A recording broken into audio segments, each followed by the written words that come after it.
This is Rise with the Sun. Thanks for joining, and it's exploration that I'm doing and contemplating human addiction and our history through The Urge, Our History of Addiction by Carl Erik Fischer. Here is another passage I'm going to contemplate. I've been using the word addiction, but before going further, it's important to re-emphasize that addiction... Sorry, some skateboarders came by. I've been using the word addiction, but before going further, it's important to re-emphasize that addiction is not a tumor or a bacterium, but an idea, or more correctly, a set of ideas. Addiction is not outside of the historical process, sitting there as an independent fact waiting to be discovered. The term addiction was not adopted until recent centuries, but the concept of addiction, loosely conceived, could include everything from notion of addiction as a disease to sweeping philosophical formulations of will and self-control. Well before our modern notions of addiction took shape, thinkers puzzled over those concepts. In fact, they form the foundation of our ideas about addiction. Addiction is often explained in terms of a dichotomy of free choice versus total compulsion, by claiming that addictive behaviors are simply a kind of choice. People have justified punitive measures for centuries, from putting drunkards in the stocks of imprisoning people for a drug possession. If their drug use is a free choice like any other, the argument goes, people should accept responsibility for their behavior, including punishment. The opposite view, which these days is commonly presented as a compassionate counter-argument by neuroscientists and advocates, is that addictive behaviors are involuntary and uncontrollable compulsions, and thus people with addiction deserve compassion and treatment rather than punishment. Now,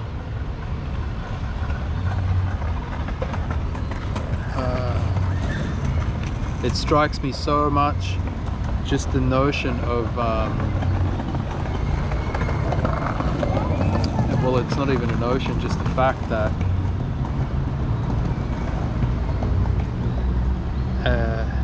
something like addiction is punished. Now,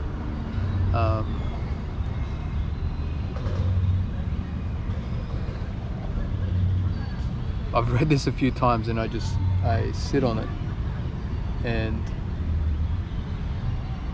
have to really ground myself in compassion for the people that put punishment upon other humans. You know,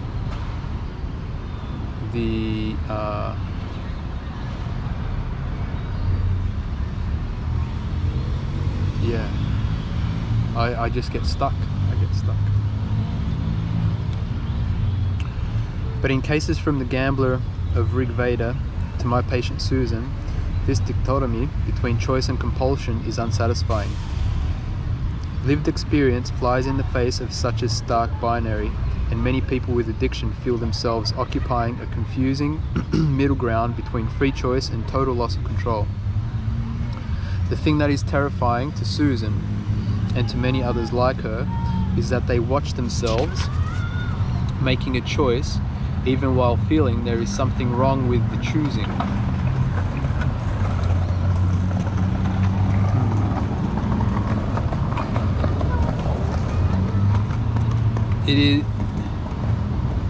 It is, in other words, an issue of disordered choice, a problem with choice gone awry. The ancient Greeks had a word for this experience of acting against your present judgment, Akrasia, often translated as weakness of the will. Akrasia isn't just doing something that is arguably harmful, like eating too much pie or spending too much money on clothes. Everyone indulges, even though indulgence is rarely the best option according to a cold utilitarian calculus. Akrasia is doing something even though you truly believe it would be better not to, recognizing in the moment that you're acting against your better judgment. Akrasia has a controversial concept from the start.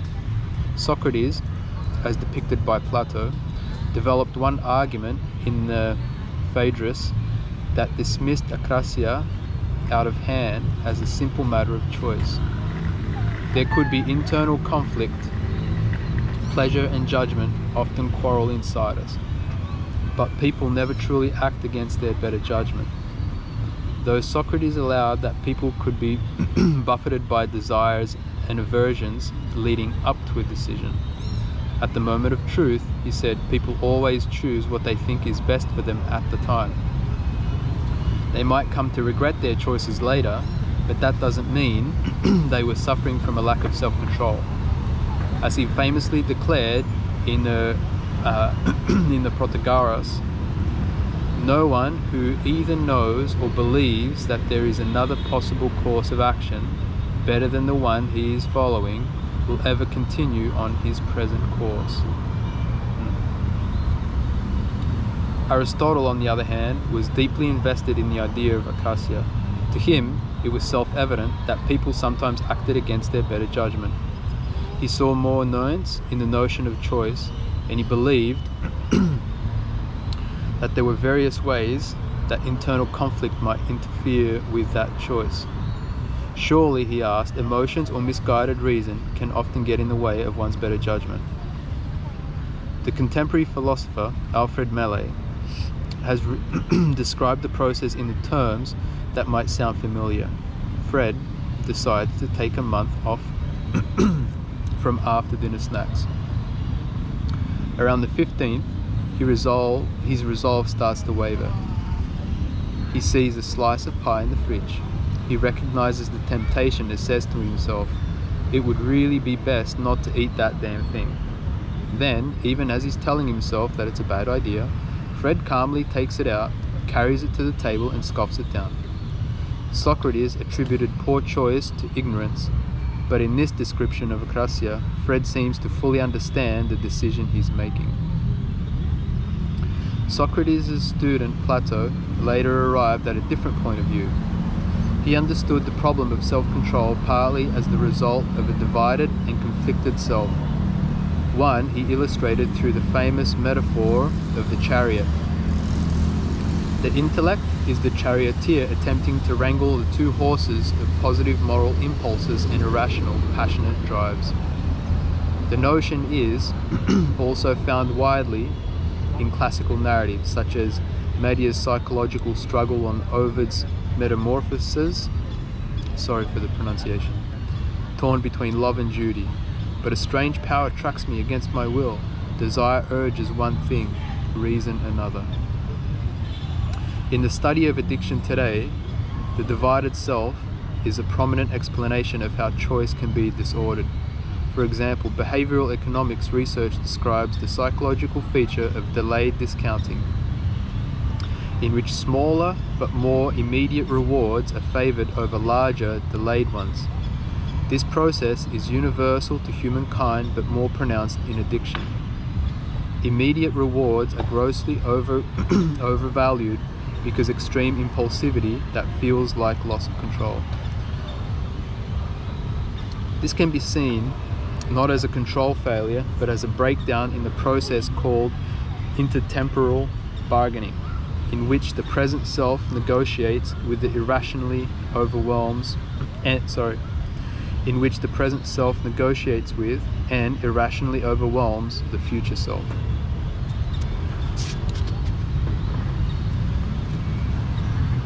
Nudging these types of choices can be a highly effective component of addiction treatment.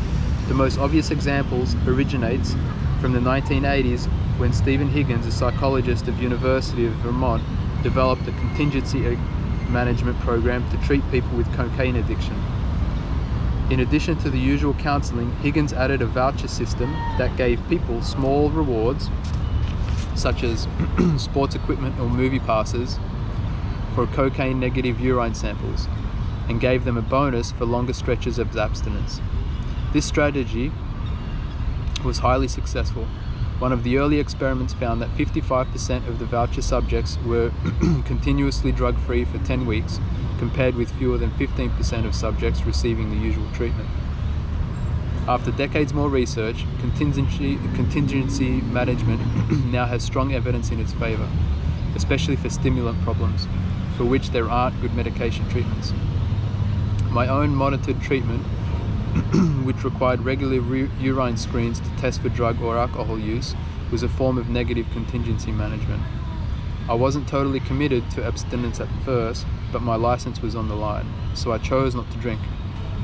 This powerful contingency is, in large part, why these physician health programs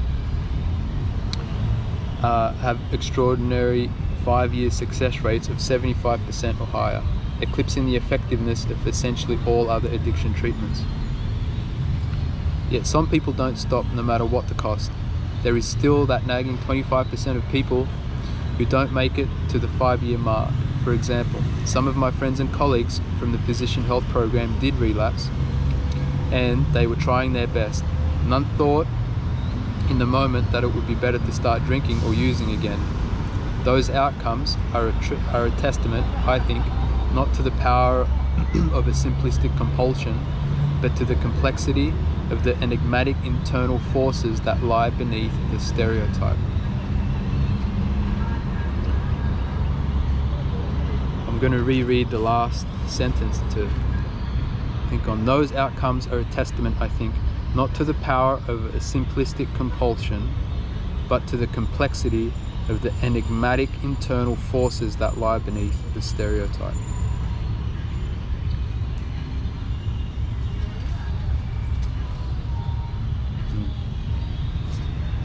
Thank you, Carl.